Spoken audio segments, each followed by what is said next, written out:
In this video I will show you how to permanently delete your YouTube channel.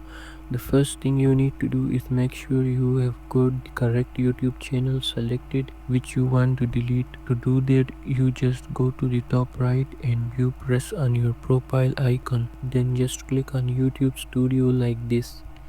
And then in the studio go to the bottom left and press on settings.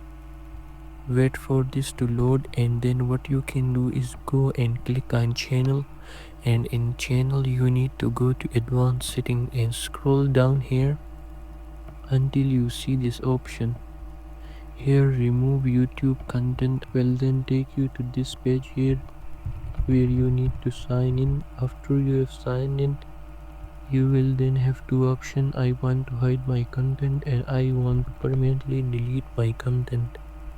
So in this case I want the second option here. Make sure you understand what is going to be permanently deleted, and once you do that you have to select it and then press delete my content, and then you need to go and confirm your decision by typing in your channel name or email.